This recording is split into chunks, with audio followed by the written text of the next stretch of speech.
Hello and welcome. Buddha coaching के इस online platform पर आप सभी का स्वागत है।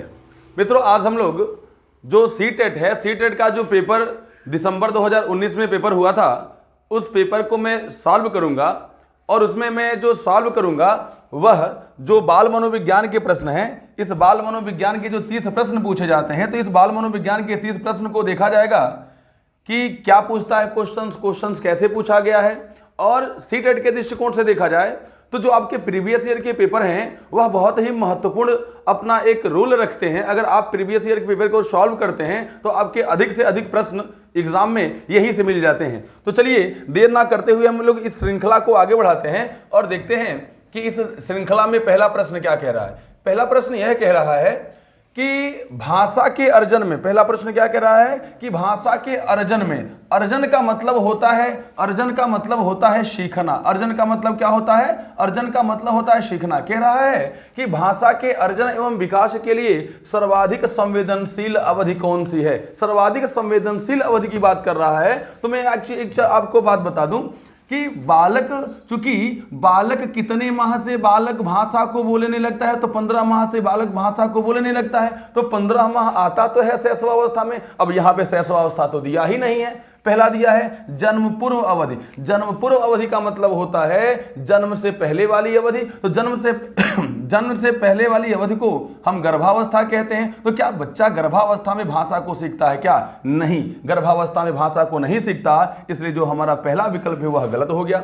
दूसरा कह रहा है प्रारंभिक बाल्यावस्था, तीसरा कह रहा है मध्य बाल्यावस्था और चौथा कह रहा है किशोरावस्था। मित्रों, आपको बताएं कि इसमें से जो बाल्यावस्था होती है, बाल्यावस्था को 3 उपावस्थाओं में बांटा जाता है। जो पहली होती है उसको कहते हैं प्रारंभिक बाल्यावस्था, जिसका समय होता है 6 वर्ष से 8 वर्ष तक। जो मध्य बाल्यावस्था समय होता है उसका समय होता है 8 वर्ष से 10 वर्ष तक। और जो एक और होती है बाल्यावस्था की एक और उपावस्था होती है जिसको कहते हैं उत्तर बाल्यावस्था, जिसका समय होता है 10 वर्ष से लेके 12 वर्ष तक। जबकि आप सबको ही जानता है कि किशोरावस्था का समय होता है 12 से लेके 18 वर्ष तक। तो कह रहा है कि भाषा विकास की संवेदनशील अवस्था, जो संवेदनशील अवस्था होगी वह होगी प्रारंभिक बाल्यावस्था। अगर मित्रों इस क्वेश्चन में शैशवावस्था भी रहता तो इस प्रश्न का जो सही उत्तर हो जाता वह शैशवावस्था होता, ना कि प्रारंभिक बाल्यावस्था होता। इस प्रकार पहले प्रश्न का जो सही उत्तर है वह पहले प्रश्न का सही उत्तर क्या हो जाएगा? प्रारंभिक बाल्यावस्था। चलते हैं, बढ़ते हैं अगले प्रश्न पे। अगला प्रश्न कह रहा है कि निम्नलिखित में से कौन सा लॉरेंस कोहल वर्ग के द्वारा प्रस्तावित नैतिक विकास की एक अवस्था है। यहां पे लॉरेंस कोहल वर्ग की बात कर रहा है।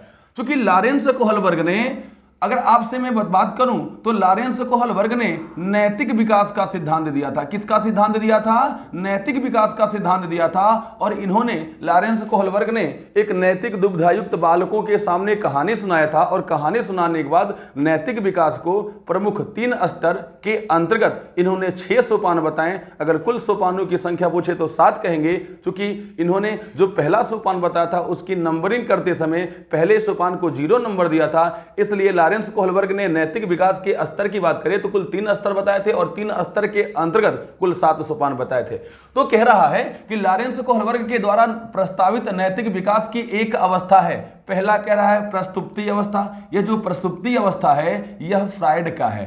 फ्राइड ने चूंकि मनोलैंगिक विकास का सिद्धांत दिया था और मनोलैंगिक विकास के सिद्धांत की फ्राइड महोदय ने 5 अवस्थाएं बताई थी। मुखी अवस्था, गुदी अवस्था, लैंगिक अवस्था, सुप्तावस्था और अगली अवस्था को कहते हैं जननेंद्रिय या प्रजनेंद्रिय अवस्था। तो ये जो प्रसुप्ति अवस्था है यह फ्राइड के द्वारा बताया गया। जबकि पूछ क्या रहा है? लॉरेंस कोहल वर्ग के द्वारा पूछ रहा है। दूसरा है सामाजिक अनुबंध अभिविन्यास। इसको सामाजिक संपर्क अभिमुखता भी कहते हैं। यह लॉरेंस कोहल वर्ग द्वारा ही बताया गया था। और यह जो सामाजिक अनुबंध अभिविन्यास है इसको लॉरेंस कोहल वर्ग ने अपने नैतिक विकास के तीसरे स्तर के अंतर्गत इन्होंने सामाजिक संपर्क अभिमुखता यानी कि 6वें सोपान के अंतर्गत इसके बारे में चर्चा किया था। अगर बात करें मूर्त संक्रियात्मक अवस्था का, तो मूर्त संक्रियात्मक अवस्था के बारे में जो बात करने वाले मनोवैज्ञानिक थे वह थे पियाजे महोदय। अर्थात पियाजे महोदय ने संज्ञानात्मक विकास की 4 अवस्थाएं बताई थी। पहला संवेदीय पेशी अवस्था, दूसरा प्राथमिक पूर्व या प्राक संक्रिया की अवस्था, तीसरा मूर्त या ठोस संक्रिया की अवस्था और चौथा अमूर्त या औपचारिक संक्रिया की अवस्था। तीसरा चौथा विकल्प कह रहा है उद्योग बनाम अधीनता अवस्था। यह जो उद्योग बनाम अधीनता अवस्था है यह इरिक्सन के द्वारा बताई गई मनोसामाजिक विकास की अवस्थाएं हैं, अर्थात जहां पे जिस अवस्था में बनाम शब्द जुड़ा हो या बनाम के साथ पहला शब्द दूसरे का विलोम हो वह समझ जाइए वह किसकी अवस्था होगी, इरिक्सन की अवस्था होगी। और यहां पे लॉरेंस कोहलबर्ग द्वारा पूछा है तो लॉरेंस कोहलबर्ग ने कौन सा बताया था, तो सामाजिक अनुबंधन अभिविन्यास बताया था। इस प्रकार इस प्रश्न का जो सही उत्तर हो जाएगा वह विकल्प नंबर बी हो जाएगा। बढ़ते हैं अगले प्रश्न की तरफ। अगला प्रश्न कह रहा है कि कक्षा में परिचर्चा के दौरान एक शिक्षक प्रायः लड़कियों की तुलना में लड़कों पर अधिक ध्यान देते हैं। मतलब ये कि लड़कियों की तुलना में लड़कों पर क्या दे रहे हैं, अधिक ध्यान दे रहे हैं, यानी कि अधिक ध्यान किस पर दे रहे हैं, लड़कों पर दे रहे हैं। यह किसका उदाहरण है, यह किसका उदाहरण है? पहला जेंडर पक्षपात, दूसरा जेंडर पहचान, तीसरा जेंडर संबद्धता और चौथा जेंडर समरूपता। तो आप देख रहे हैं कि जो शिक्षक है वह बालक और बालिकाओं में तुलना कर रहे हैं। जब तुलना करेंगे तो वह क्या कर रहे हैं, जेंडर अर्थात लैंगिक पक्षपात कर रहे हैं। इस प्रकार इस प्रश्न का जो सही उत्तर हो जाएगा वह हो जाएगा जेंडर पक्षपात। चले बढ़ते हैं अगली क्वेश्चन की तरफ। अगला क्वेश्चन क्या कह रहा है, अगला क्वेश्चन कह रहा है कि बच्चों में जेंडर रूढ़िवादिता एवं जेंडर भूमिका अनुरूपता को कम करने के लिए कौन सी पद्धति प्रभावशाली होगी। यानी यह इस क्वेश्चन का मतलब यह कह रहा है कि जो लैंगिक भेदभाव होता है, लैंगिक भेदभाव को कम करने के लिए जो विकल्प दिए गए हैं यह कौन सा विकल्प सबसे प्रभावशाली होगा। पहला विकल्प क्या कह रहा है, पहला विकल्प कह रहा है कि जेंडर पक्षपात के बारे में परिचर्चा करना। दूसरा कह रहा है जेंडर विशिष्ट भूमिकाओं को महत्व देना। तीसरा कह रहा है जेंडर पृथक खेल समूह बनाना। और अगला कह रहा है कि जेंडर पृथक बैठने की व्यवस्था करना। अगर आपको लैंगिक भेदभाव कम करना है तो क्या करेंगे कि जेंडर पक्षपात के बारे में परिचर्चा करेंगे और यह बताएंगे कि ना ही बालक पीछे हैं ना ही बालिकाएं पीछे हैं, कोई किसी से कम नहीं है, किसी के अंदर किसी से कम क्षमता नहीं है। जब यह बालकों को बताएंगे तो जो बालक और बालिकाएं हैं वह साथ साथ आगे बढ़ेंगे।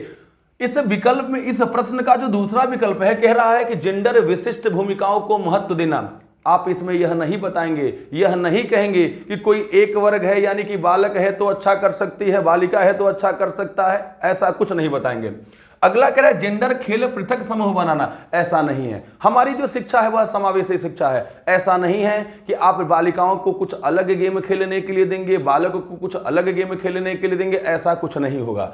अगला है जेंडर पृथक बैठने की व्यवस्था करना। अरे आप बालकों को अलग कैसे बैठा सकते हैं भाई, नहीं बैठा सकते, क्योंकि समावेशी शिक्षा कहते हैं ना आप नहीं बैठा सकते, क्योंकि समावेशी शिक्षा में लैंगिक आधार की बात करें तो सामान्य बालक और विशिष्ट बालक यानी कि सामान्य और विशिष्ट बालक को दोनों को समावेशी शिक्षा में शामिल करते हैं। और लैंगिक आधार पर देखें तो बालक भी एक प्रकार से अलग है और बालिका भी एक प्रकार से अलग है। समावेशी शिक्षा कहती है सबको साथ साथ शिक्षा दिया जाना चाहिए। इस प्रकार इस जो प्रश्न का जो सही उत्तर होगा वह हमारा क्या होगा, वह विकल्प नंबर ए होगा।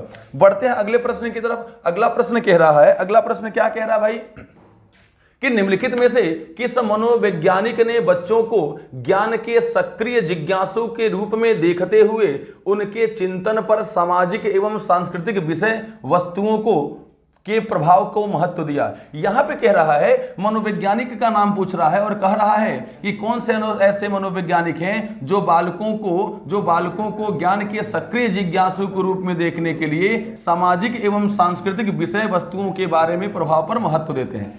मित्रों, ये जो प्रश्न है या यह जो थ्योरी है, यह थ्योरी किसकी है, तो यह जो थ्योरी है वह वाइगोत्स्की की है। किसकी है, वाइगोत्स्की की है। चूंकि वाइगोत्स्की महोदय ने एक सिद्धांत दिया था जिसे हम कहते हैं सामाजिक सांस्कृतिक विकास का सिद्धांत। और सामाजिक सांस्कृतिक विकास के सिद्धांत के अंतर्गत वाइगोत्स्की महोदय ने बालकों को सीखने के दो तरीके बताए थे। जो पहला तरीका था उसे हम कहते थे क्या, उसे हम कहते थे जेडपीडी। जेडपीडी का मतलब जोन ऑफ प्रॉक्सिमल डेवलपमेंट, जिसको हिंदी में कहते हैं निकट विकास का क्षेत्र। और दूसरा तरीका जो सीखने के लिए बताया था उसे हम कहते हैं ढांचा निर्माण, या इसी को कहते हैं मचान लटकते रहिए, या इसी को हम कहते हैं स्कैफोल्डिंग।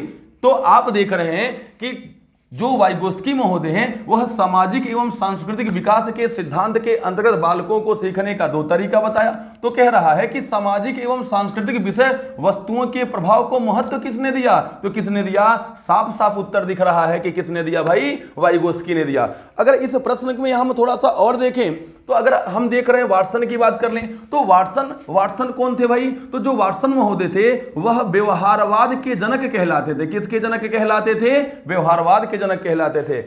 लेव वाइगोत्स्की सामाजिक सांस्कृतिक विकास का सिद्धांत दिए थे। जीन पियाजे संज्ञानात्मक विकास का सिद्धांत दिया था। और अगर संज्ञानात्मक विकास कहे, मानसिक विकास कहे, बौद्धिक विकास कहे, ज्ञानात्मक विकास कहे तो मतलब एक ही होता है, जो किसने दिया था? जीन पियाजे ने दिया था। वहीं अगर लॉरेंस कोहलबर्ग की बात करें तो लॉरेंस कोहलबर्ग ने किसका सिद्धांत दिया था? तो लॉरेंस कोहलबर्ग ने नैतिक विकास का सिद्धांत दिया था। जैसा कि मैंने अभी पिछले क्वेश्चंस में आपके समझाया हूं कि लॉरेंस कोहलबर्ग किसका सिद्धांत दिए थे? नैतिक विकास का सिद्धांत दिए थे। यानी कि इस प्रश्न का जो हमारा सही उत्तर हो जाएगा वह हो जाएगा लेव वाइगोत्स्की। इन्होंने ही सामाजिक सांस्कृतिक विकास का सिद्धांत दिया था। मित्रों एक चीज आपको और यहां पे बता दें, ये जो वाइगोत्स्की हैं, वाइगोत्स्की महोदय सीखने में भाषा को महत्व देते हैं। और इन्होंने कहा कि सीखते समय इन्होंने कहा कि सबसे पहले बालक में भाषा की उत्पत्ति होती है और भाषा के बाद किसकी उत्पत्ति होती है? विचार की उत्पत्ति होती है। वाइगोत्स्की महोदय का यह कथन था कि बालक जन्म से ही अपने कार्यों की तैयारी तथा समस्या समाधान में भाषा को औजार के रूप में प्रयोग करता है। किसने कहा था? तो यह वाइगोत्स्की का यह कथन था। चलें बढ़ते हैं अगले प्रश्न की तरफ। अगला प्रश्न क्या कह रहा है? अगला प्रश्न कह रहा है कि जिगसा पहेली को करते समय, अब इस क्वेश्चन को तो हम लोग जरूर देखेंगे, लेकिन अगर आपको यह सेशन समझ में आ रहा हो, अच्छा लग रहा हो, तो आप इसको लाइक करते रहिए, शेयर करते रहिए, कमेंट करते रहिए और आप अधिक से अधिक मित्रों तक पहुंचाइए ताकि उनका भी जो सीटेट है वह क्लियर हो जाए। क्योंकि बुद्धा कोचिंग का यह लक्ष्य है कि आप यहां पे जो पढ़ रहे हैं वह पास होने के लिए नहीं पढ़ रहे भाई।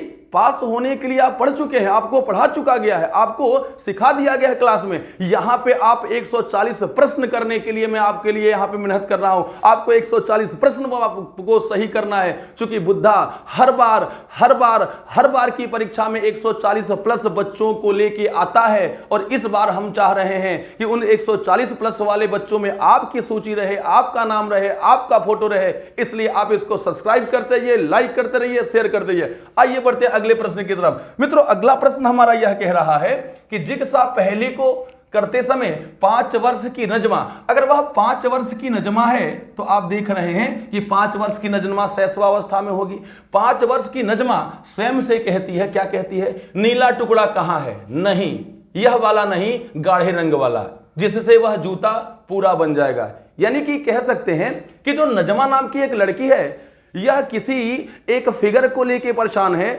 और जैसे आप देखते हैं कि बहुत सारे बच्चे जब मेले में जाते हैं तो एक जिग जाग जैसा एक आकृति वाला मिलता है, जिससे एक एक आकृति को जोड़ जोड़ के और वस्तुओं का निर्माण किया जाता है।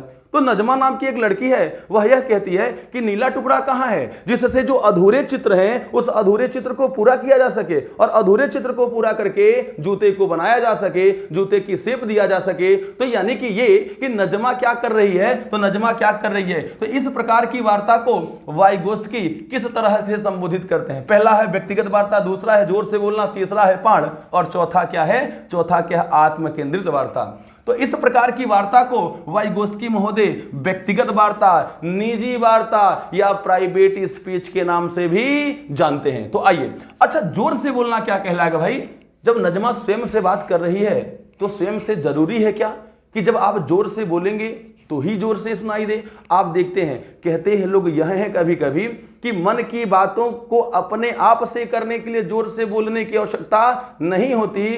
तुम आंख बंद करोगे, हम तुम्हारे नजरों के सामने नजर आएंगे। आप देख रहे हैं इसमें जोर से बोलने की आवश्यकता है क्या? नहीं, जोर से बोलने की आवश्यकता नहीं है। बहुत लोग कहते होंगे, बहुत लोग ऐसी बातें कहते होंगे। अगला कह रहा है पाण। देखिएगा, पाण कहिए, ढांचा निर्माण कहिए, मचान कहिए, मचान पर लटकते रहिए, स्कैफोल्डिंग कहिए।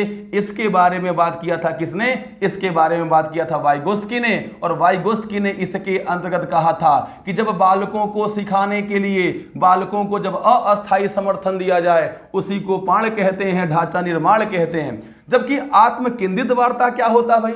जब बालक अपने विचारों को ही सत्य माने उसे कहते हैं आत्म केंद्रित वार्ता।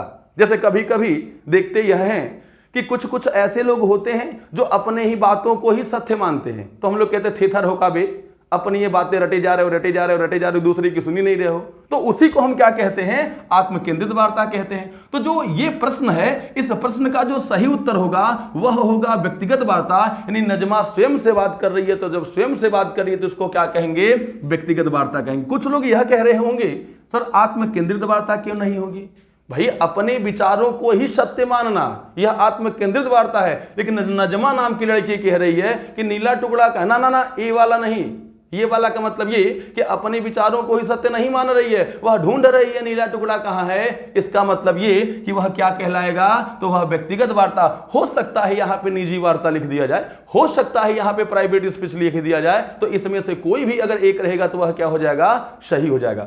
बढ़ते हैं मित्रों अगले प्रश्न की तरफ। अगला प्रश्न देखिएगा क्या कह रहा है। यह उम्मीद है कि जो आपको क्लास में पढ़ाया गया होगा, जो समझाया गया होगा, वह पेपर में हूबहू आपको मिल रहा होगा। तो चलें बढ़ते हैं अगले क्वेश्चन की तरफ। अगला क्वेश्चन कह रहा है ये कि बच्चों को संकेत देना तथा आवश्यकता पड़ने पर सहयोग प्रदान करना निम्नलिखित में से किसका उदाहरण है। यानी इस क्वेश्चन में यह कह रहा है कि बच्चों को संकेत दे रहे हैं तथा आवश्यकता पड़ने पर सहयोग कर रहे हैं, तो निम्नलिखित में से यह किसका उदाहरण है।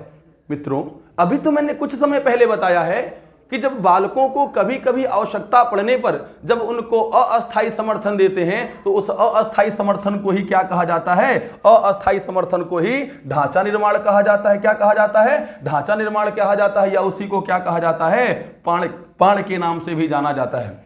अगर हम पुनर्वलन की बात करें तो पुनर्वलन का सिद्धांत अर्थात सीखने में पुनर्वलन के महत्व को बढ़ावा किसने दिया, स्किनर ने दिया।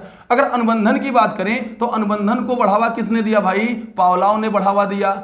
और अगर बात करें मॉडलिंग की बात करें तो मॉडलिंग को किसने बढ़ावा दिया, तो इसको जो बढ़ावा दिया था वह दिया था बंडूरा ने। किसने दिया था भाई, बंडूरा ने मॉडलिंग के सिद्धांत को बढ़ावा दिया था। तो इस प्रकार इस क्वेश्चंस का जो सही उत्तर होगा वह क्या होगा भाई, पाण होगा। यानी कि ये पाण क्या कहता है, पाण थोड़ा सा समझ लीजिएगा, बालकों के क्षमता के बेहतर स्तर तक जाने के लिए, यानी कि मानसिक विकास बालकों का बेहतर करने के लिए जब वयस्क के द्वारा बालक को अस्थायी समर्थन दिया जाए तो उस अस्थायी समर्थन को ही ढांचा निर्माण कहते हैं। जैसे समझिएगा, जैसे मान लीजिए कि एक बच्चा है जो कोई कार्य कर रहा है, जैसे इस प्रकार से कुछ क्वेश्चंस बच्चों के सामने दे दिया जाता है। जैसे मान लीजिए कि मैं यहां पे ऐसे बना दूं, एक फिगर बना दूं, एक फिगर ऐसे बना दूं, एक फिगर में ऐसे बना दूं और एक फिगर में ऐसे बना दूं। अब इस फिगर को बनाने के बाद इसमें मैं लाल रंग भर दूं, इसमें मैं हरा रंग भर दूं, इसमें मैं नीला रंग भर दूं और इसमें मैं पीला रंग भर दूं। इसमें क्या भर दूं, पीला रंग भर दूं। और इसी तरीके से इसके नीचे भी मैं आकृति बना दूं, लेकिन हाँ जो ऊपर आकृति बनी है वैसा आकृति ना बना के मैं कुछ विपरीत आकृति इसके नीचे बना दूं। और इस प्रकार से जब प्रश्न देता है तो कहता है कि उपरोक्त आकृति के आधार पर नीचे दिए गए आकृतियों में रंगों को भरिए। तो आप देख रहे हैं कि अगर लाल रंग यहां पे है तो बच्चा भी यहां लाल रंग भर देता है। क्या बच्चा अगर इसमें लाल रंग भरता है तो क्या यह बच्चे का जो लाल रंग भरना है वह सही है क्या, नहीं, सही नहीं है। जब ऐसा कुछ लेके अपनी माँ के सामने जाता है तो माँ बालकों के सामने वयस्क नजर आएंगी। भाई माँ के सामने हम लोग, हमारे सामने माँ क्या है, वयस्क ही है। तो माता से कहता है कि मम्मी क्या देखो देखो मैंने इस रंगों को सही से भरा है क्या। माता जी कहती ना बाबू तुमने अच्छे से नहीं भरा है, हो सकता है माता जी एक आध थप्पड़ कूट भी दे। अच्छा कहता तो कैसे भरेंगे, माता जी यह कहती है बताओ यहाँ पे कितने कार्नर है, तो कहता मम्मी 3 कार्नर हैं। कहती ऐसी कौन सी आकृति ऊपर दी गई है जिसमें 3 कार्नर हैं। कहता यहाँ पे तो 1 2 3 4 कार्नर हैं। कहती मम्मी आगे बढ़ो, यहाँ पे कहता 1 2 3 कार्नर है। कहती हाँ अब जो 3 कार्नर जो ऊपर है उस चित्र में जो रंग भरा गया है उसी रंग को नीचे दिए गए 3 कार्नर में क्या भर दो। तो बच्चा इसमें हरा रंग भर देता है। और माता जी ने एक चित्र में रंग को भर के बता के और कहा कि बाकी अपने आप से करो। तो यदि माता जी ने एक चित्र में रंग को भर के बता के और बाकी अपने आप से करने के लिए दे दिया तो ऐसे समर्थन को कहेंगे अस्थायी समर्थन। क्या कहेंगे, अस्थायी समर्थन। यदि माता जी पूरे चित्र में रंग को भरने के लिए बता आती हो तो ऐसे समर्थन को कहते हैं अस्थाई समर्थन। तो आप देख रहे हैं कि अगर माताजी ने एक चित्र में रंग को बता के और 3 अपने आप से भरने के लिए दे दिया तब बालक का मानसिक विकास अच्छे से होगा, या मम्मी इन चारों फिगर में रंग को भरने के लिए बताती तब बालक का मानसिक विकास अच्छे से होगा, तो आप कहेंगे कि माताजी अगर एक रंग को भर के बता के 3 बालक को स्वयं से करने के लिए दे देंगी तब बालक का मानसिक विकास अच्छे से होगा। तो ऐसे समर्थन को क्या कहेंगे? अस्थाई समर्थन कहेंगे। क्या कहेंगे भाई? अस्थाई समर्थन कहेंगे। जो किसने दिया था? जो वाइगोत्स्की ने दिया था। किसने दिया था? वाइगोत्स्की ने दिया था। बढ़ते हैं अगले प्रश्न की तरफ। अगला प्रश्न क्या कहता है? अगला प्रश्न यह कहता है कि निम्नलिखित व्यवहारों में से कौन सा जीन पियाजे के द्वारा प्रस्तावित मूर्त संक्रियात्मक अवस्था को विशेषित करता है? यानी कि आप यहां पे देख रहे हैं कि जीन पियाजे के द्वारा प्रस्तावित। तो पहले हम यह जानने कि जो जीन पियाजे थे उन्होंने किसका सिद्धांत दिया था? तो जो जीन पियाजे थे इन्होंने संज्ञानात्मक विकास का सिद्धांत दिया था। किसका सिद्धांत दिया था? संज्ञानात्मक विकास का सिद्धांत दिया था। और इसमें पूछ रहा है कि संज्ञानात्मक विकास के सिद्धांत में जो मूर्त क्रियात्मक अवस्था है को विशेषित करती है। पहला, परिकल्पित निगमनात्मक तर्क साध्यात्मक विचार। नहीं, यह नहीं होगा। क्यों? क्योंकि बालक परिकल्पित मतलब ये कि इस अवस्था में बालक इस विकल्प के अनुसार बालक कैसा चिंतन करेगा? अमूर्त चिंतन करेगा, जो किससे संबंधित होगा? जो पियाजे के अमूर्त या औपचारिक संक्रिया के अवस्था से संबंधित होगा। अगला विकल्प कह रहा है संरक्षण तथा कक्षा समावेशन। यह वाला विकल्प हमारा सही है। क्यों? क्योंकि मूर्त संक्रिया की अवस्था में जो बालक होता है वह क्या करता है? उसके अंदर 3 आवश्यक तत्वों का विकास होता है, संबंध, वर्गीकरण तथा संरक्षण। यानी कि यह वाला विकल्प हमारा क्या हो जाएगा भाई?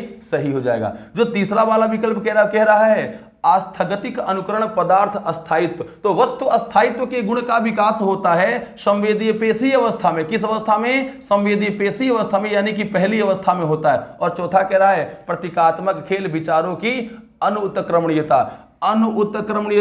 यह पियाजे के दूसरी अवस्था से संबंधित है जिसका नाम है प्राथमिक पूर्व या प्राक संक्रिया की अवस्था। और क्या पूछ रहा है? मूर्त संक्रिया की अवस्था पूछ रहा है। तो मूर्त संक्रिया की अवस्था में बालकों के अंदर संरक्षण, संबंध और वर्गीकरण का क्या होता है? विकास होता है। तो इस क्वेश्चन का जो सही उत्तर हो जाएगा वह हो जाएगा संरक्षण या कक्षा समावेशन। चले मित्रों, बढ़ते हैं अगली क्वेश्चन की तरफ।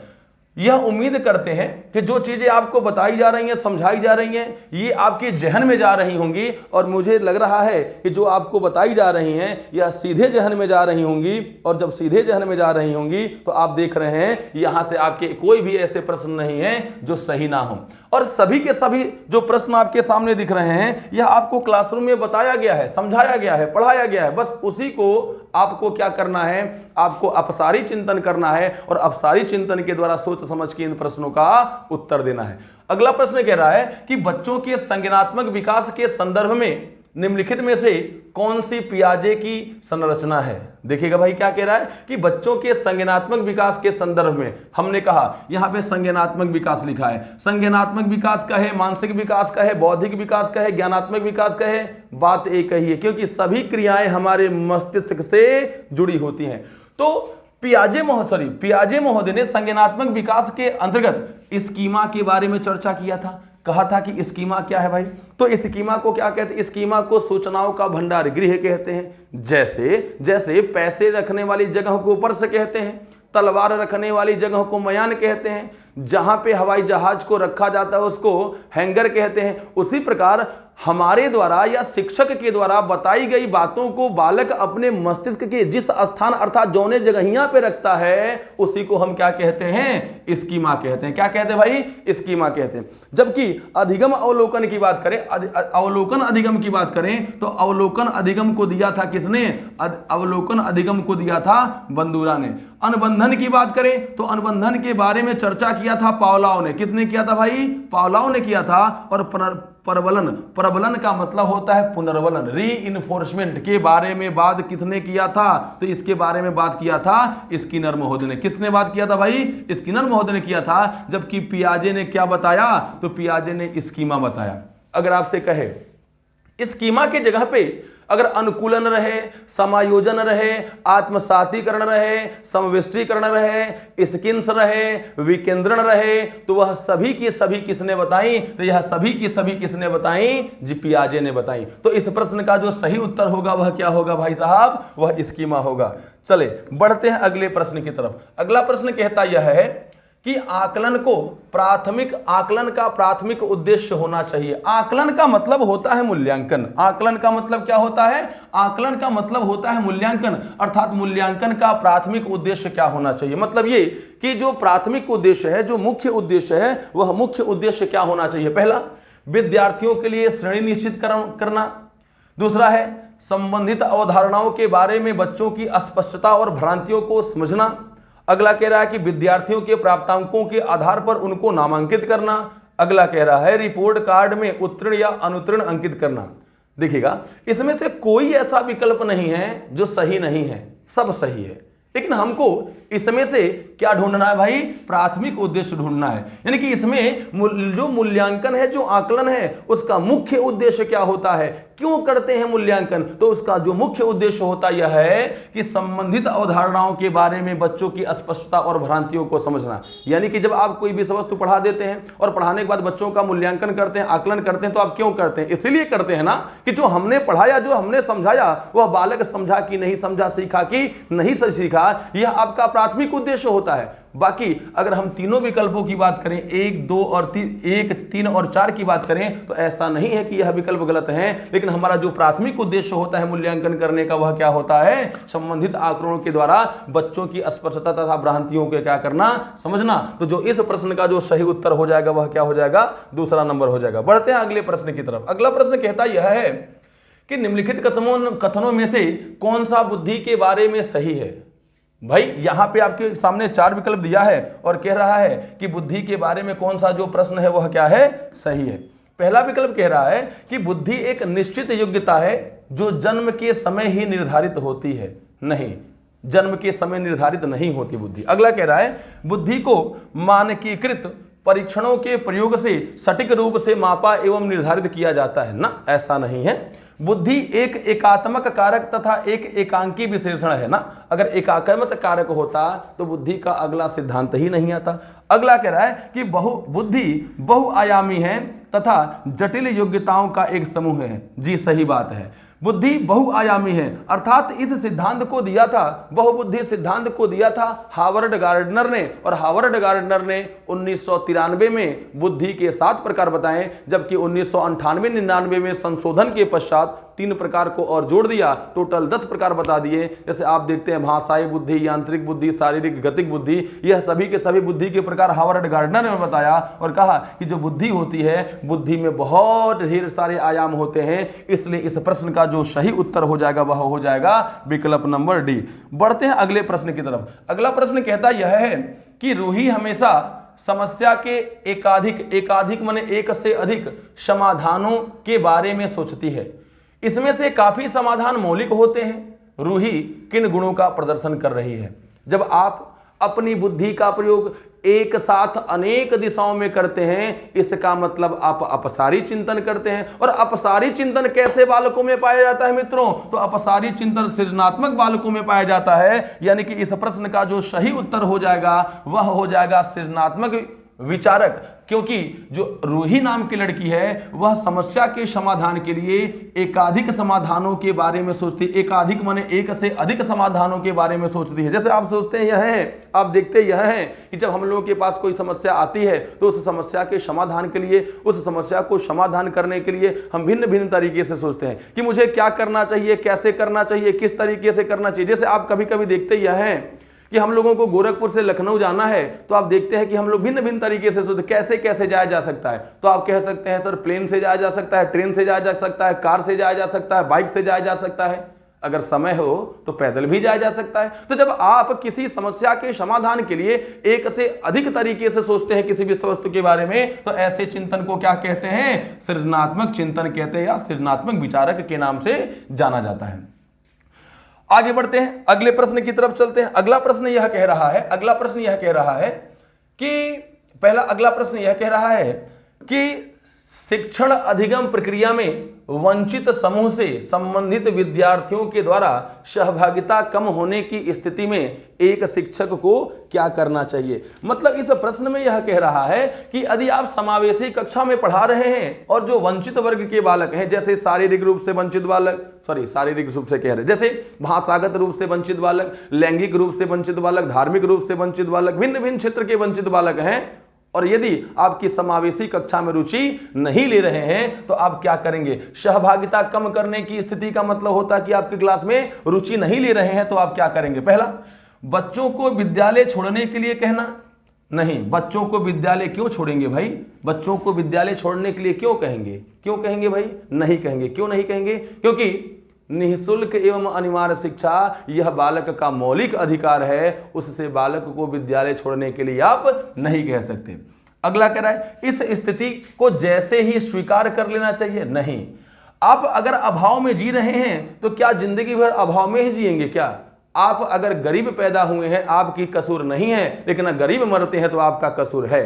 इसलिए क्या करना है कि जैसी परिस्थिति वैसे स्वीकार नहीं कर लेना चाहिए, आपको मेहनत करना चाहिए, सुधार करने की कोशिश करना चाहिए। भाई आपकी क्लास में बच्चा अगर रुचि नहीं ले रहा है तो आप क्या करेंगे, अपने शिक्षण कौशल को बेहतर बनाएंगे जिससे आपके बालक आपकी कक्षा में क्या कर सके, रुचि ले सके। अगला कह रहा है कि इन विद्यार्थियों से अपनी अपेक्षाओं को कम कर लेना चाहिए ना, अपनी अपेक्षाओं को भी कम नहीं करेंगे। अगला, अपनी शिक्षण पद्धति पर विचार करना चाहिए तथा बच्चों की सहभागिता में सुधार करने के लिए नए तरीकों को ढूंढना चाहिए। बहुत बढ़िया, यही विकल्प क्या हो गया, सही हो गया। यानी आपने टीचिंग कौशल अर्थात अब जो आपका शिक्षण कौशल है उस पर क्या करना चाहिए भाई, विचार करना चाहिए कि कहां खामियां हो रही हैं, कहां गलतियां हो रही हैं, किस तरीके से बच्चों को आगे बढ़ाया जा सकता है, और आप एक बार पुनः प्रयास के द्वारा उसको सुधारने की क्या करेंगे, कोशिश करेंगे, ना कि आप हार मानेंगे। बढ़ते हैं मित्रों अगले प्रश्न की तरफ।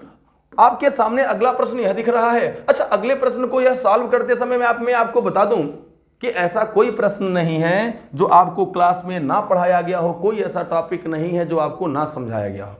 उम्मीद करते हैं कि आपके सामने जो प्रश्न आ रहे हैं, ऐसा तो नहीं है कि अपने मन से हमने प्रश्न बनाए हैं। यह पेपर आपका हुआ है दिसंबर 2019 में, और आप देख रहे हैं दिसंबर 2019 को कितने बेहतरीन तरीके से आप लोग सॉल्व कर रहे हैं। बढ़ते हैं अगले प्रश्न की तरफ। अगला प्रश्न कह रहा है कि एक समावेशी कक्षा में, आपको पता है समावेशी कक्षा में सामान्य बालक भी होगा और विशिष्ट बालक को, दोनों को एक साथ शिक्षा दिया जाएगा।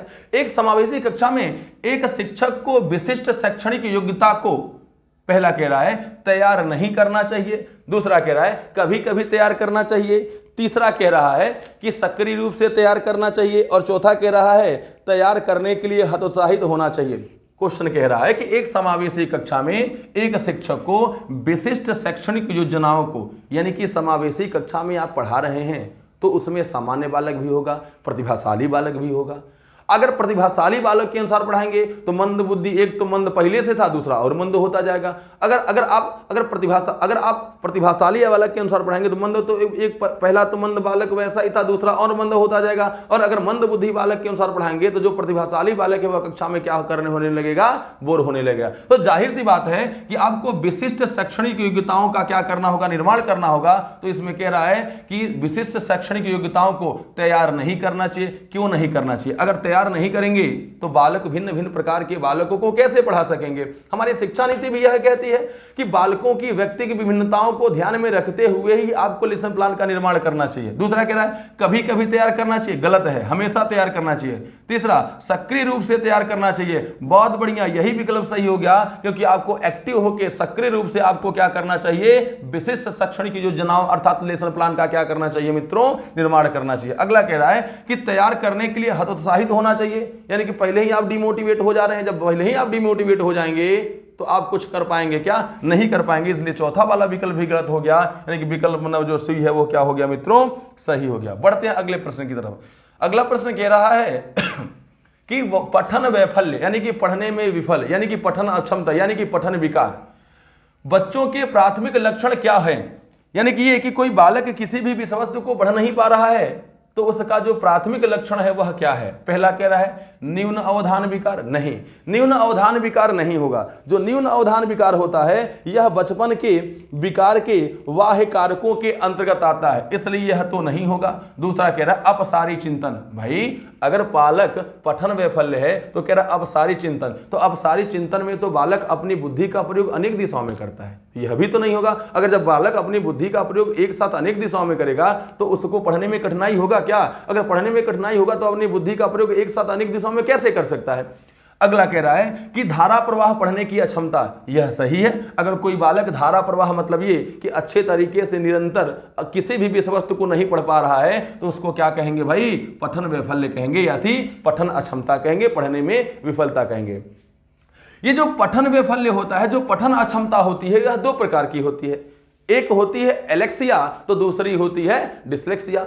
डिसलेक्सिया एलेक्सिया यह कैसी क्षमता होती है? पठन अक्षमता होती है।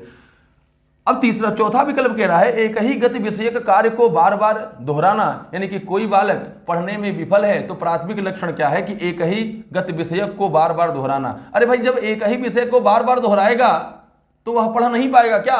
पढ़ेगा तभी ना दोहराएगा बार बार। इसका मतलब ये कि अगर कोई बालक धारा प्रवाह से पढ़ने में अक्षम है, नहीं पढ़ पा रहा है, तो यही प्रथम वैफल्य की क्या हो जाएगा? प्राथमिक लक्षण हो जाएगा। चलें बढ़ते हैं मित्रों अगले प्रश्न की तरफ। अगला प्रश्न कहता यह है कि शिक्षा का अधिकार अधिनियम 2009, ये बहुत मोस्ट इंपॉर्टेंट प्रश्न है। यह 69,000 शिक्षक भर्ती परीक्षा में भी पूछ चुका है। 69,000 शिक्षक भर्ती परीक्षा में यह पूछा था कि शिक्षा का अधिकार अधिनियम 2009 कब लागू हुआ था। तो इसको हम कहते हैं, शिक्षा के अधिकार अधिनियम को कहते हैं राइट टू एजुकेशन, जिसको कहते हैं RTE 2009। RTE 2009 आया तो था 2009 में, लेकिन लागू हुआ था 1 अप्रैल 2010 से संपूर्ण भारत में क्या हुआ था? लागू हुआ था, सिवाय जम्मू और कश्मीर को छोड़कर। लेकिन वर्तमान समय में धारा 370 के हटने के कारण यह जम्मू कश्मीर में भी लागू हो गया है, अर्थात पूरे भारत में RTE समान रूप से क्या हो गया है? लागू हो गया। तो कह रहा है कि शिक्षा का अधिकार अधिनियम 2002 में उल्लेख की गई समावेशी शिक्षा की अवधारणा निम्नलिखित में से किस पर आधारित होती है? पहला कह रहा है कि व्यवहारवादी सिद्धांत पर, दूसरा कह रहा है अशक्त बच्चों के प्रति एक सहानुभूतिपूर्वक अभिवृत्ति, तीसरा कह रहा है अधिकार आधारित मानवतावादी परिप्रेक्ष्य, और चौथा कह रहा है मुख्यतः व्यावसायिक शिक्षा उपलब्ध करा करके अशक्त बच्चों को मुख्य धारा में शामिल करना। जो समावेशी शिक्षा है, आपको बताया गया है कि समावेशी शिक्षा में सामान्य तथा विशिष्ट वालों को दोनों को एक साथ शिक्षा दिया जाता है। और समावेशी शिक्षा की शुरुआत हुई थी कनाडा और अमेरिका से, और इसका उद्देश्य था कि 2015 तक संपूर्ण भारत में इसको फैला देना। इसके साथ ही साथ भारत में समावेशी शिक्षा का प्रारंभ हुआ RTE 2009 से। कब से हुआ? RTE 2009 से हुआ। तो कह रहा है कि उल्लेख की गई समावेशी शिक्षा की अवधारणा निम्नलिखित में से किस पर आधारित है? तो पहला कह रहे व्यवहारवादी सिद्धांत। नहीं, इस पर आधारित तो नहीं है। क्यों आधारित नहीं है? क्योंकि जो RTE है यह अधिकारों की बात करती है कि शिक्षक का क्या अधिकार है, विद्यालय का क्या अधिकार है, बच्चों का क्या अधिकार है, अर्थात RTE किसकी बात करती है? अधिकारों की बात करती है। तो इसका जो सही उत्तर हो जाएगा वह क्या हो जाएगा? अधिकार आधारित मानवतापूर्ण परिप्रेक्ष्य हो जाएगा। एक चीज और आपको बता दूं कि जो RTE 2009 है, इसमें RTE 2009 में कुल 7 अध्याय, 1 अनुसूची तथा 38 धाराएं हैं। यानी कि RTE 2009 में क्या है भाई? तो RTE 2009 को 7 अध्यायों में बांटा गया है, 1 अनुसूची है तथा इसमें कुल कितनी धाराएं हैं? 38 धाराएं हैं। और यहीं से बार बार क्वेश्चन पूछा जाता है कि RTE 2009 की किस धारा के अंतर्गत दंड देने का निषेध किया गया है? तो RTE 2009 की धारा 17 के अंतर्गत बालकों को दंड देने का निषेध किया गया। अर्थात RTE 2009 की धारा 17 यह कहती है कि आप किसी भी बालक को किसी भी प्रकार का दंड देंगे तो आपको कम से कम 3 माह का कारावास और अनुशासनात्मक कार्यवाही दिया जाएगा। इसका मतलब आप बालक को दंड नहीं दे सकते, नहीं दे सकते तो नहीं दे सकते। यह कौन कहता है? RTE 2009 कहती है। बढ़ते हैं अगले प्रश्न की तरफ। अगला प्रश्न यह कह रहा है, क्या कह रहा है भाई? कह रहा है संरचनावादी ढांचे में अधिगम प्राथमिक रूप से, संरचनावादी ढांचे में। यहां पे संरचनावादी ढांचे की बात हो रही है, तो संरचनावादी ढांचा का मतलब होता है अर्थ निर्माण और समझ के साथ सीखना। यानी कि ये कि अर्थ निर्माण और समझ के साथ सीखने को ही क्या कहते हैं, संरचनावादी ढांचा कहते हैं। तो संरचनावादी ढांचा में अधिगम प्राथमिक रूप से पहला यंत्रवत याद करने पर आधारित है, दूसरा पुनर्वलन पर केंद्रित है, तीसरा अनुबंधन पर द्वारा अर्जित है, और चौथा अवबोधन की प्रक्रिया पर केंद्रित है। अवबोधन का मतलब होता है ज्ञान। अवबोधन का मतलब क्या होता है, अवबोधन का मतलब होता है ज्ञान। और क्या कह रहा है, संरचनावादी ढांचे पे। तो संरचनावादी ढांचे के द्वारा जब बालक सीखता है, तो आप देख रहे हैं जो संरचनावादी ढांचा है, इसके जो प्रतिपादक हैं, इसके जो जनक हैं, वह विलियम वुंट महोदय हैं। और संरचनावादी जो ढांचा वह क्या कहता है कि बालकों के अंदर अर्थ निर्माण करवाया जाए और तथा बालक को किसी वस्तुओं को कर करके सिखाया जाए। तो कह रहा है कि अधिगम प्राथमिक रूप से पहला यंत्रवत याद करने पर आधारित है ना, यंत्रवत याद करने पर आधारित नहीं है। यंत्रवत याद करने पर आधारित जो सिद्धांत दिया था वह दिया था स्किनर ने। स्किनर ने कहा था कि बालक यंत्र के द्वारा सीखता है, बालक व्यवहारिक रूप से नहीं सीखता। पुनर्वलन पर केंद्रित है। पुनर्वलन के बारे में सीखने के लिए बताया था किसने, तो पुनर्वलन के द्वारा सीखने के लिए बताया था स्किनर महोदय ने। किसके, सॉरी, पुनर्वलन के द्वारा ना, हाँ सही है, पुनर्वलन के द्वारा सीखने के लिए बताया था किसने भाई, स्किनर महोदय ने। अगला कह रहा है अनुबंधन द्वारा अर्जित है। अनुबंधन द्वारा अर्जित अर्थात अनुबंधन द्वारा सीखने के बारे में बताया था पावलोव महोदय ने। किसने बताया था भाई, पावलोव महोदय ने बताया था। जबकि अगला कह रहा है अवबोधन की प्रक्रिया पर केंद्रित है। यानी कि संरचनावादी ढांचे का मतलब हमने आपको बता दिया है कि संरचनावादी ढांचे में अर्थ निर्माण और समझ के साथ सिखाना ही क्या कहलाता है, संरचनावादी ढांचा कहलाता है। तो यहाँ पे अवबोधन की प्रक्रिया पर केंद्रित है, यानी कि ज्ञान की प्रक्रिया पर क्या है, केंद्रित है। और यही कौन कहता है, संरचनावादी ढांचा कहता है। इसलिए जो चौथा विकल्प होगा यह हमारा क्या हो जाएगा, सही हो जाएगा। बढ़ते हैं अगले प्रश्न की तरफ। अगला प्रश्न कह रहा है कि अनेक घटनाओं के बारे में बच्चों के द्वारा बनाए गए सहानुभूति सिद्धांतों के संदर्भ में शिक्षिका को क्या करना चाहिए।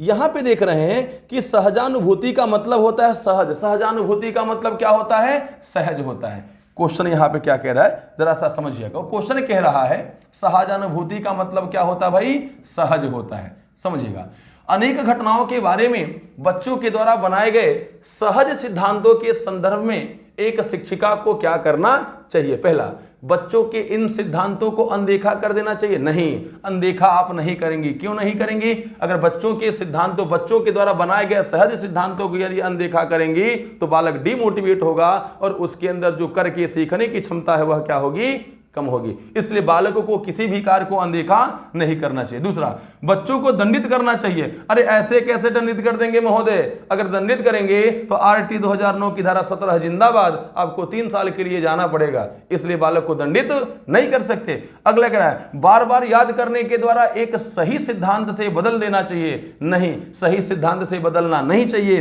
क्योंकि बालक जो सीख रहा है उसको कर करके सीखने के लिए जोर देना चाहिए। क्योंकि बालक एक बार गलती करेगा, 2 बार गलती करेगा, तीसरे बार में वह स्वयं से सीख जाएगा। चौथा कह रहा है प्रतिकूल प्रमाण एवं उदाहरणों को प्रस्तुत करके बच्चों के इन सिद्धांतों को चुनौती देनी चाहिए। सही बात है, यानी कि आपको बच्चों से यह कहना चाहिए कि अच्छा चलो तुमने जो सीखा वह अच्छा है, लेकिन बताओ अगर यह ऐसा ना ऐसा हो जाए तो कौन सा विकल्प सही हो जाएगा। यानी कि आप क्या करेंगे कि बच्चों के सामने सिद्धांतों को क्या देंगे भाई, चुनौती देंगे कि अगर इसको कर लिया है तो अब इसको करके दिखाओ कि यह कैसा होगा। और जब इस तरीके से बालक को प्रोत्साहित करेंगे तो बालक के अंदर सीखने की इच्छा क्या होगी, जागृत होगी। इस प्रकार इस प्रश्न का जो सही विकल्प होगा वह चौथा नंबर होगा।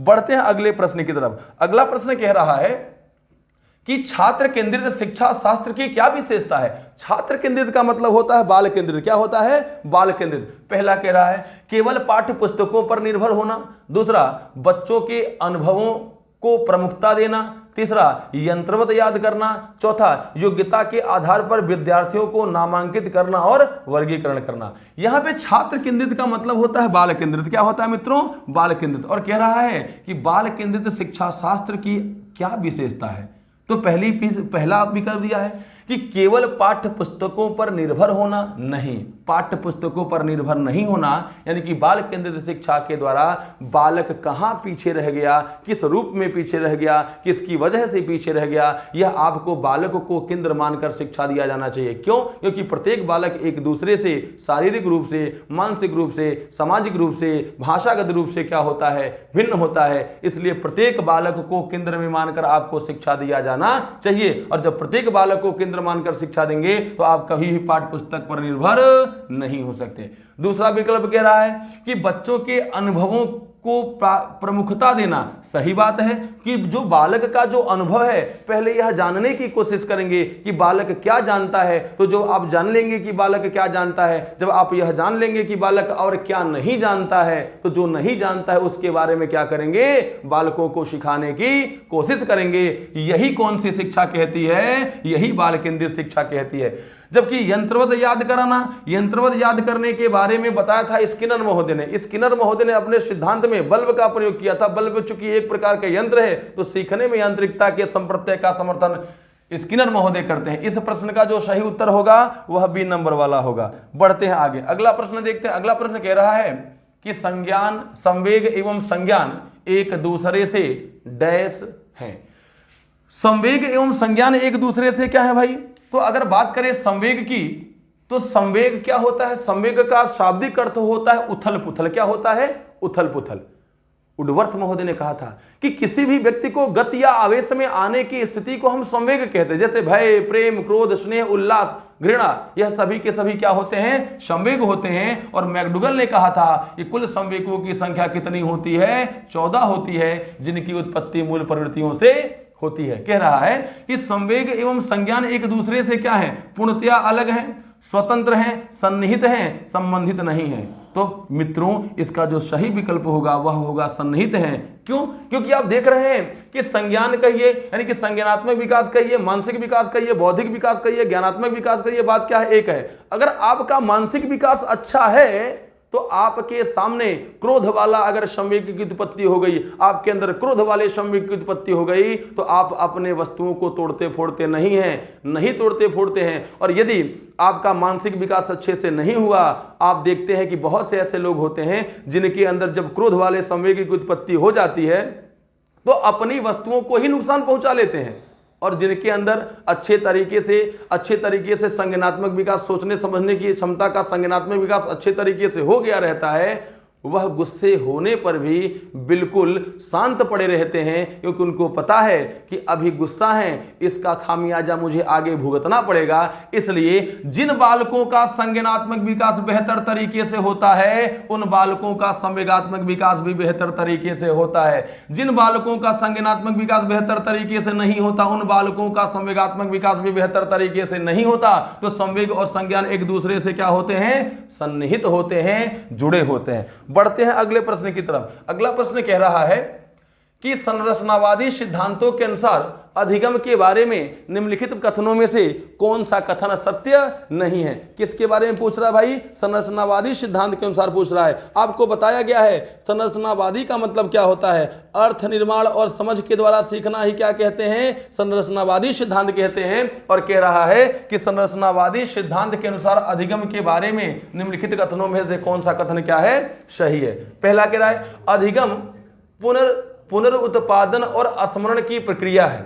अगला कह रहा है अधिगम यंत्रवत याद करने की प्रक्रिया है। अगला कह रहा है कि अधिगम आवृत्तीय संबंध के द्वारा व्यवहारों का अनुबंधन है। और अगला कह रहा है अधिगम सक्रिय विनियोजन के द्वारा ज्ञान की संरचना की प्रक्रिया है। आपको हमने बताया है संरचनावादी का मतलब हमने आपको बताया है कि अर्थ निर्माण करना और समझ के द्वारा सीखना ही क्या कहलाता है? संरचनावादी सिद्धांत कहता है। यहाँ पे आप देख रहे हैं समझ विकसित हो रहा है और बालक क्या कर रहा है? बालक नई नई विषय वस्तु को सीख रहा है, ज्ञान की संरचना की प्रक्रिया हो रही है, यानी कि इसमें बालक क्या होकर सीख रहा है? सक्रिय होकर सीख रहा है। इसलिए इस प्रश्न का जो सही विकल्प होगा वह क्या होगा? चौथा नंबर वाला होगा।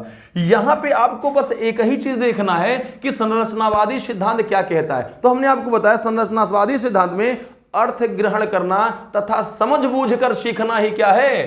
संरचनावादी सिद्धांत है। तो अर्थ ग्रहण करना मतलब किसी भी विषय वस्तु का अर्थ जानना और समझ अपने अंदर सोच समझ के सीखना ही क्या कहलाएगा? संरचनावादी सिद्धांत कहलाएगा। बढ़ते हैं अगले प्रश्न की तरफ। अगला प्रश्न कहता यह है, क्या कहता भाई, विद्यार्थियों को अस्पष्ट उदाहरणों और गैर उदाहरणों देने का परिणाम होता है। क्या क्वेश्चन कह रहा है कि विद्यार्थियों को अस्पष्ट उदाहरण और गैर उदाहरण देने का परिणाम होता है। अस्पष्ट उदाहरण का मतलब क्या होता है भाई, बालक को कोई विषय वस्तु पढ़ा रहे हैं और सटीक उदाहरण दे रहे हैं, और गैर उदाहरण का मतलब होता है कि उसको लाइफ से, जीवन से जोड़ के कुछ बात बता रहे हैं। जैसे आप देखते ही हैं कि कभी कभी आपको जब शिक्षक पढ़ाता है तो पहले वह किताबी परिभाषा को बताता है, और किताबी परिभाषा को बताने के बाद वह आपके वास्तविक जीवन में उदाहरणों को उससे संबंधित करता है, और उससे संबंधित करके आपको बताने और समझाने की कोशिश करता है। तो जब जीवन से रिलेट करके बताता है, वही क्या हुआ, गैर उदाहरण होगा। तो इसमें कह रहा है कि विद्यार्थियों को अस्पष्ट उदाहरण एवं गैर उदाहरण देने का क्या परिणाम है, क्या परिणाम हो सकता है। तो पहला, अवधारणात्मक परिवर्तनों को प्रोत्साहित करने के लिए यह प्रभावशाली तरीका है, सही बात है। दूसरा कह रहा है यह विद्यार्थियों के दिमाग के भ्रांतियां उत्पन्न करता है, नहीं भाई।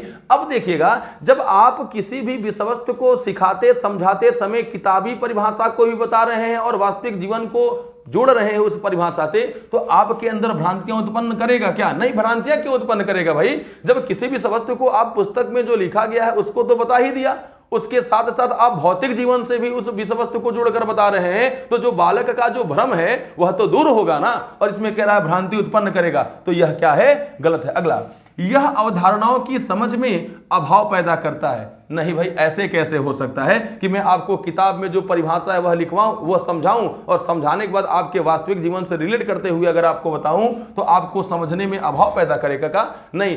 आप तो और अच्छे बेहतर तरीके से सीखेंगे भाई। अगला, यह अवधारणात्मक समझ के बजाय कार्यविधिक प्रक्रियात्मक ज्ञान पर ध्यान केंद्रित करता है, यह भी गलत हो जाएगा। यानी कि आपका जो सही विकल्प होगा वह होगा ए नंबर का। बढ़ते हैं अगले प्रश्न की तरफ। अगला प्रश्न कहता है कि बच्चों को अधिगम गतिविधियों में भागीदारी के लिए लगातार पुरस्कार देना एवं दंड का प्रयोग करने से क्या प्रभाव पड़ता है। इस प्रश्न में क्या कहा भाई, इस प्रश्न में यह कहा है कि बच्चों को अधिगम गतिविधियों में भागीदारी करने के लिए लगातार पुरस्कार देना व दंड देने का प्रयोग करने से क्या प्रभाव पड़ता है। आप देखते हैं, अगर बालक को पुरस्कार देते हैं तो पुरस्कार देने से सिर्फ योग्य बालक ही प्रभावित होगा, बाकी के मन में कुंठा का भाव उत्पन्न होगा। यदि आप दंड देते हैं तो दंड से बालक के सीखने की जो गति होगी वह धीमी होगी। यानी कि कह सकते हैं कि जो पुरस्कार होते हैं और जो दंड होते हैं, इसके लाभ भी होते हैं और इसके हानियां भी होती हैं। अगर निश्चित अनुपात में दिया जाए तो लाभ होगा, निश्चित अनुपात में ना दिया जाए तो हानियां होंगी। किसी बालक को आप कूट कूट के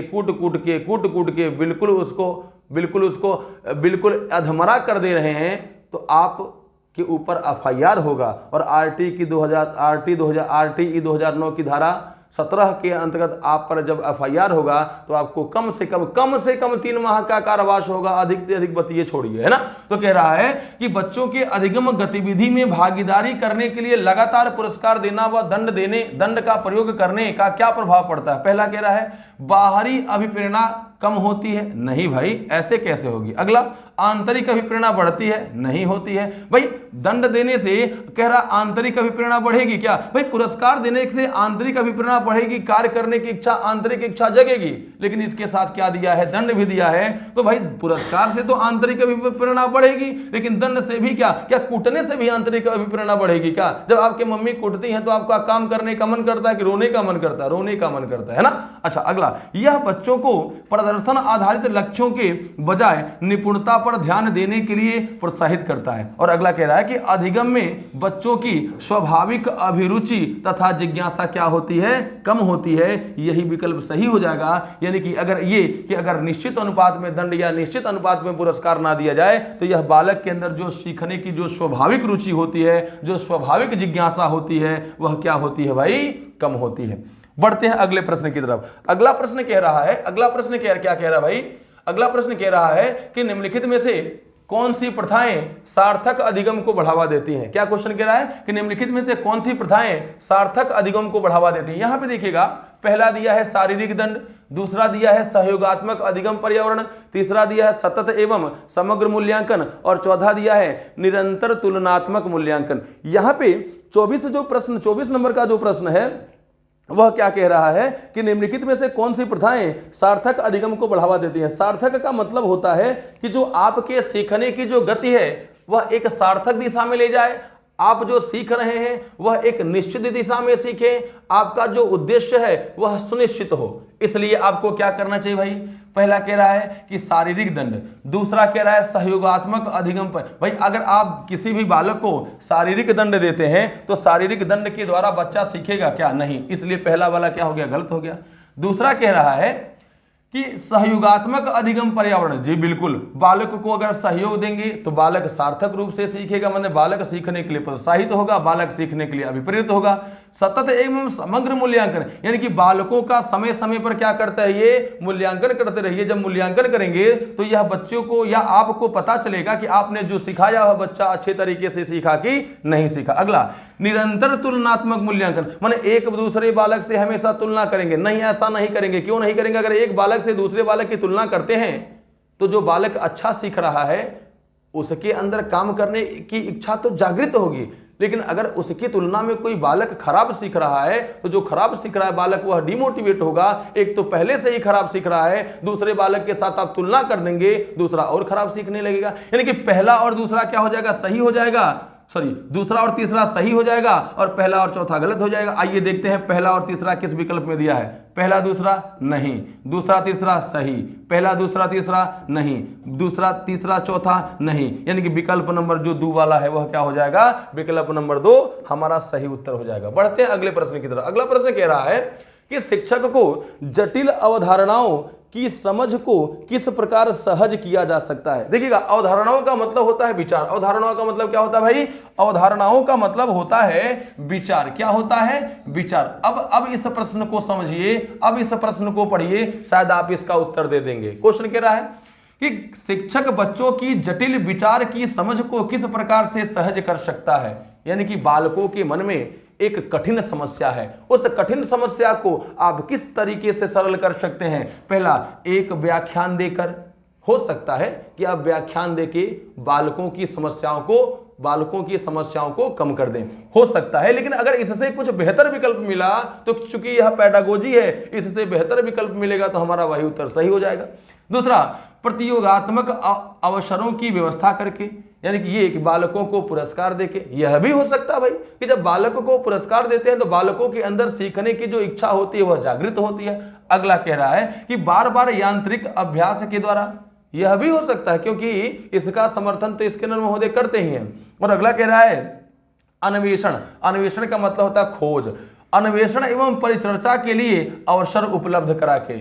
इन सभी विकल्पों में से जो बेहतर विकल्प मुझे लगा वह लगा चौथा वाला, यानी कि बालकों के अंदर अगर कोई जटिल विचार है तो उसको आसान कैसे कर सकते हैं। तो आप क्या कर सकते हैं, अन्वेषण माने खोज करिए और परिचर्चा करिए, परिचर्चा के अवसर उपलब्ध करिए। जब परिचर्चा के आप अवसर उपलब्ध करवाएंगे तो बालक के अंदर जो भी दिक्कत होगी, जो भी समस्या होगी, आपसे शेयर करेगा, और जब आपसे शेयर करेगा आप उस समस्या का अच्छे तरीके से समाधान कर सकते हैं। मित्रों, एक बात आपको बता दूं कि आप अगर शिक्षक बनते हैं और बालक के सामने कोई समस्या रहती है, बालक आपसे कुछ कहता है और यदि बालक को आप सुनते ही नहीं हैं तो बालक तो आधा तो ऐसे ही नहीं सीख पाएगा, बालक की समस्या बने की बनी रह जाएगी। आपको एक बात बताऊं कि कोई भी बालक हो, अगर उसके सामने कितनी भी बड़ी समस्या हो और आपसे अगर शेयर कर रहा है तो उसकी समस्या को आपको सुनना चाहिए। अगर आप उसकी समस्या को सुन लेते हैं तो ऐसा लगता है, ऐसा वह महसूस करता है कि शिक्षक से हम अपनी बात को बता दिए, शिक्षक इसके बारे में कुछ ना कुछ विचार करेंगे। भले से आप विचार ना करिए, लेकिन बालक की आधी समस्या वहीं पे क्या हो गई, समाधान हो गई। और लेकिन यदि आप उसको सुनेंगे ही नहीं, आप उसको यदि डांट के भगा देंगे तो बालक के अंदर जो सीखने की गति है वह क्या हो जाएगी, स्थिर हो जाएगी, और बालक की अधिगम भी क्या हो जाएगा, स्थिर हो जाएगा। तो इस प्रश्न का जो सही उत्तर होगा वह होगा चौथा नंबर। बढ़ते हैं अगले प्रश्न की तरफ। आपके सामने जो यह प्रश्नों की श्रृंखला है यह नॉन स्टॉप आगे लेके बढ़ रहे हैं। यह मैं कहीं विश्राम भी नहीं दे रहा हूं, इसलिए नहीं दे रहा हूं कि विश्राम करने का समय निकल गया, विश्राम करने का समय चला गया, अब आपको विश्राम करने की आवश्यकता नहीं है, अब आपको जागने की आवश्यकता है। अगर ये वीडियो अच्छा लग रहा हो, अगर ये सेशन अच्छा चल रहा हो, तो आप अधिक से अधिक लाइक करें, सब्सक्राइब करें, शेयर करें और अपने मित्र तक पहुंचाएं, ताकि आपके मित्र का भी क्या हो सके, भला हो सके। यही बुद्धा कोचिंग सेंटर का उद्देश्य है। मित्रों, अगला प्रश्न यह कह रहा है कि एक प्राथमिक विद्यालय की अध्यापिका बच्चों को एक प्रभावशाली समस्या समाधानकर्ता बनाने के लिए किस प्रकार से प्रोत्साहित करती हैं। पहला कह रहा है, क्वेश्चन फिर से पढ़िएगा। क्वेश्चन कह रहा है, एक प्राथमिक विद्यालय की अध्यापिका बच्चों को एक प्रभावशाली समस्या समाधानकर्ता बनने के लिए किस प्रकार से प्रोत्साहित करती है। यानी कि एक अध्यापिका है, वह चाह रही हैं कि जो बच्चे हैं वह समस्याओं का समाधान खुद से कर सकें, तो वो बालक को किस प्रकार से क्या कर रही हैं, प्रोत्साहित कर रही हैं। पहला, प्रत्येक छोटे कार्य के लिए भौतिक पुरस्कार देना नहीं, बार बार में जो पुरस्कार देना है, यह बार बार जब आप पुरस्कार देंगे तो बालक पुरस्कार का आदी बन जाएगा, थेथर बन जाएगा, और अगर अगली बार उसको पुरस्कार नहीं देंगे तो बालक सीख नहीं सकता है। दूसरा विकल्प कह रहा है, केवल प्रक्रियात्मक ज्ञान पर बल देकर। केवल प्रक्रियात्मक ज्ञान पर बल देकर का मतलब यह होता है कि बालकों को यहाँ पे केवल प्रक्रियात्मक ज्ञान पर, यानी कि जो प्रक्रिया है, जो नियम है, बस उसी नियम को जब आप किसी नियम के बारे में सिर्फ और सिर्फ नियम के बारे में ही बताएंगे, प्रयोग के बारे में ही बताएंगे, तो बालक की समस्याएं सॉल्व हो जाएंगी। ऐसा कुछ यह विकल्प नंबर दूसरा कर नहीं, आपको उदाहरण भी देना होगा। तीसरा कह रहा है, गलत उत्तरों को अस्वीकार करके एवं दंडित करके। नहीं भाई, गलत उत्तरों को क्या करना है, अस्वीकार तो करना ही है, लेकिन बालकों को क्या नहीं करना है, दंडित नहीं करना, इसलिए यह भी विकल्प गलत हो जाएगा। अगला, बच्चों को सहजानुभूति अनुमान लगाने के लिए प्रोत्साहित करके तथा उसी पर आधारित विचार मंथन करके। यानी कि आपको कहना चाहिए, बताओ समस्या है आपके सोच में, आपके समझ में, इसका उत्तर क्या हो सकता है, आप विचार करो, और आप जब बच्चा आपके सामने विचार को रखेगा तो उस विचार पर क्या करेंगे, आप मंथन करेंगे, और जब मंथन करेंगे तो बालक अधिक से अधिक क्या होगा, सीखेगा। जो बालक की सोच है वह क्या होगी, सृजनात्मक होगी। इसलिए जो इस प्रश्न का जो सही है विकल्प है वह विकल्प नंबर चौथा है। बढ़ते हैं अगले प्रश्न की तरफ। अगला प्रश्न कह रहा है ये कि निम्नलिखित अवधि में से किसमें शारीरिक वृद्धि एवं विकास तीव्र गति से घटित होता है। क्वेश्चन क्या कह रहा है, क्वेश्चन कह रहा है कि निम्नलिखित में से, क्या कह रहा भाई, निम्नलिखित अवधि में से किसमें शारीरिक वृद्धि एवं विकास तीव्र गति से घटित होता है। मतलब ये कि शारीरिक विकास किस अवस्था में सबसे तीव्र होता है, यह पूछ रहा है। तो आपको पता है कि चूंकि हम लोग शारीरिक विकास का जो स्वर्ण काल है वह शैशवावस्था को कहते हैं। यानी कि जो शैशवावस्था होती है, इसमें जो शारीरिक विकास होता है वह बहुत तेज होता है। पहला ऑप्शन दिया है शैशवावस्था एवं प्रारंभिक शैशवावस्था, तो शैशवावस्था एवं प्रारंभिक बाल्यावस्था, तो शैशवावस्था में तो होता ही है।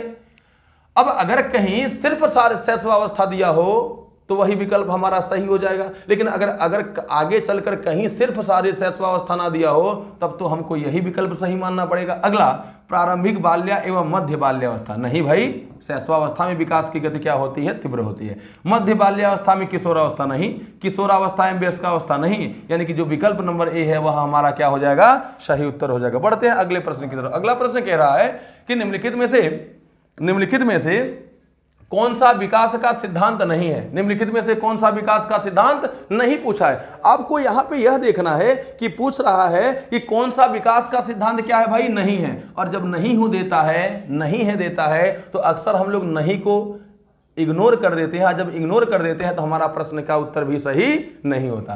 पहला दिया है विकास जीवन प्रयत्न होता है, सही है। जो विकास होता है यह बालक को गर्भावस्था से मृत्यु तक प्रभावित करता है। विकास कह सकते हैं कि विकास बालक को बुम्ब से लेके टुम्ब तक प्रभावित करता है। बुम्ब मने गर्भ और टुम्ब मने कब्र, यानी कि विकास गर्भावस्था से मृत्यु तक होता है। यह तो सही है, कह रहा है, नहीं पूछ रहा है।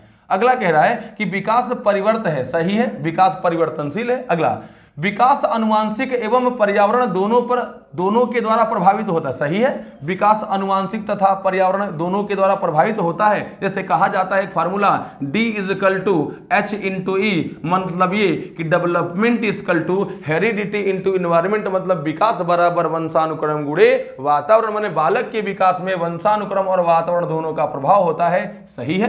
कह रहा है, नहीं पूछा है आपसे, कह रहा है कि विकास सार्वभौमिक है तथा सांस्कृतिक संदर्भ इसे प्रभावित नहीं करते। क्या विकास को सांस्कृतिक पर्यावरण प्रभावित नहीं करता? क्या करता है। आपका अगर सांस्कृतिक वातावरण अच्छा नहीं है तो आपका विकास प्रभावित होगा, यानी कि यह वाला विकल्प सही नहीं है। यानी कि इस प्रश्न के अनुसार जो सही उत्तर होगा वह क्या होगा? चौथा नंबर वाला होगा, यानी कि चौथा नंबर वाला जो विकल्प होगा वह क्या होगा मित्रों? सही उत्तर होगा। आइए 2 क्वेश्चंस और बढ़ा है, 2 क्वेश्चंस और देखना है।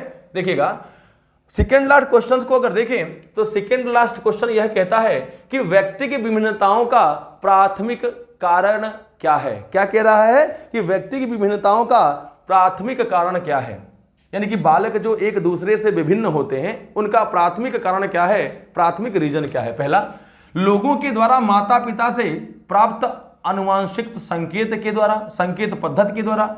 अगला, जन्मजात विशेषता। अगला कह रहा है पर्यावरणीय प्रभाव। अगला कह रहा है आनुवांशिक एवं पर्यावरण के बीच जटिल पारस्परिक क्रिया का। यही विकल्प हमारा सही होगा। क्यों होगा? क्योंकि आपको अभी कुछ देर पहले बताया है कि विकास बराबर होता है वंशानुक्रम गुणे वातावरण, यानी कि जो व्यक्तिगत विभिन्नता होती है उसका जो प्राथमिक कारक होता है यह आनुवांशिकता भी होता है और पर्यावरण भी होता है। यानी कि बालक में जो विभिन्नताएं पाई जाती हैं यह इन दोनों के कारण पाई जाती हैं। इसलिए जो हमारा सही विकल्प होगा वह चौथे नंबर वाला विकल्प क्या हो जाएगा? सही विकल्प हो जाएगा। मित्रों बढ़ते हैं आज के क्लास का अंतिम क्वेश्चन। आज के क्लास का अंतिम क्वेश्चन यह कहता है निम्नलिखित में से कौन सा समाजीकरण के एजेंसी का, द्वितीयक समाजीकरण के एजेंसी का उदाहरण है। किसका पूछा भाई? कि द्वितीयक समाजीकरण के एजेंसी का उदाहरण है। मित्रों आपको बता दें यह जो प्रश्न है इस प्रश्न का जो सही उत्तर है यह कंफ्यूजन है। चूंकि आयोग ने, आपको मैं बता दूं कि समाजीकरण की प्रक्रिया के में सहयोग देने वाले जो कारक होते हैं तो पहला कारक होता है परिवार। क्या होता है भाई? परिवार। परिवार से जब बच्चा बाहर निकलता है तो कहां जाता है? पास पड़ोस में जाता है। तो दूसरा हो जाता है वह होता है पास पड़ोस। जो अगला होता है पास पड़ोस से जब और बाहर निकलेगा तो कहां जाएगा? स्कूल में जाएगा, अर्थात विद्यालय में जाएगा। वहां स्कूल में उसकी मुलाकात किसे से होगी? शिक्षक से होगी। शिक्षक पढ़ाने के बाद कहां लेके जाते हैं? तो खेल के मैदान में लेके जाते हैं। कहां लेके जाते हैं? खेल के मैदान में लेके जाते हैं। जब बच्चा खेल के मैदान से घर आता है तो वह देखते हैं बैग पटकने के बाद लैपटॉप, कंप्यूटर या टेलीविजन या मोबाइल को लेके बैठ जाता है। तो जो अगला कारक होता है वह होता है मीडिया। यहाँ पे जो परिवार होता है यह बालक के समाजीकरण की प्रक्रिया का प्राथमिक कारक होता है, जबकि बाकी जितने कारक देख रहे हैं यह सभी के सभी कारक कैसे कारक होते हैं? द्वितीयक कारक होते हैं। तो चूंकि द्वितीयक कारक की बात करें तो यहाँ पे देखिएगा परिवार और पास पड़ोस दिया है, यानी कि यह विकल्प इसलिए नहीं सही होगा द्वितीयक कारक के रूप में क्योंकि परिवार भी है और पास पड़ोस भी है, और परिवार कैसा कारक है? प्राथमिक कारक है। दूसरा विकल्प इसलिए नहीं सही होगा द्वितीयक समाजीकरण की एजेंसी में दूसरा विकल्प इसलिए नहीं सही होगा क्योंकि यहाँ पे परिवार भी है, मीडिया भी है, क्योंकि परिवार कैसा कारक है? प्राथमिक कारक है। तीसरा वाला विकल्प सही हो जाएगा क्योंकि विद्यालय भी एवं मीडिया दोनों कैसे कारक है भाई? दोनों द्वितीयक समाजीकरण के एजेंसी के उदाहरण हैं। और तीसरा कह रहा है मीडिया एवं पास पड़ोस, तो मीडिया एवं पास पड़ोस भी क्या होगा? सही विकल्प होगा। लेकिन चूंकि आयोग ने माना है कि तीसरा वाला विकल्प सही है इसलिए तीसरा वाला विकल्प क्या हो जाएगा? सही हो जाएगा। अगर मुझे आपत्ति करना रहे तो हम इस क्वेश्चन पे आपत्ति कर सकते हैं। क्यों कर सकते हैं? क्योंकि मीडिया भी द्वितीयक कारक में आता है और पास पड़ोस भी द्वितीयक कारक में आता है, विद्यालय भी द्वितीयक कारक में आता है और यहाँ पे मीडिया भी द्वितीयक कारक में आता है। इसलिए आपत्ति करना रहे तो हम लोग आपत्ति कर सकते हैं। लेकिन जो आयोग के द्वारा उत्तर जारी किया गया था उसमें तीसरा वाला विकल्प विद्यालय एवं मीडिया सही माना गया था। अगर कभी आपके सामने मीडिया और पास पड़ोस वाला भी ऐसा प्रश्न आ जाए और विद्यालय एवं मीडिया ना रह के यहाँ पे परिवार एवं मीडिया लिख ले या परिवार एवं विद्यालय लिख दे और यहाँ पे चौथा रहे मीडिया एवं पास पड़ोस, तो हमारा यह भी विकल्प क्या हो सकता है? सही हो सकता है। अगर ऐसे विकल्प ना रहे तो मित्रों आज हम लोगों ने देखा कि जो मनोविज्ञान है, मनोविज्ञान की मनोविज्ञान का जो पेपर हुआ था उस मनोविज्ञान के पेपर में हम लोगों ने देखा कि कैसे कैसे प्रश्न पूछे जाते हैं। तो हमने जो सीटेट दिसंबर 2019 का पेपर हुआ था, इसको मैं लेके आपके सामने आया और इसको सॉल्व कराया। और प्रश्नों की इस प्रश्नों की श्रृंखला यूं ही नहीं, ये ऐसे आगे बढ़ती रहेगी। ऐसा नहीं है कि एक आ गया तो दूसरा नहीं आएगा, दूसरा आ गया तो तीसरा नहीं आएगा। मैं आपको बता दूं, यह जो प्रश्न पत्र है यह कब का है, तो यह दिसंबर 2019 का प्रश्न पत्र था। इसी तरीके से मित्रों, आपके सामने हम हमेशा एक एक प्रश्न को लेके आते रहेंगे और आपके एग्जाम के पहले हम सभी प्रीवियस ईयर के क्वेश्चंस को सॉल्व करवा देंगे, आपको अच्छे तरीके से समझा देंगे ताकि आपका एक भी क्वेश्चंस ना छूटे। बहुत बहुत धन्यवाद। Thank you.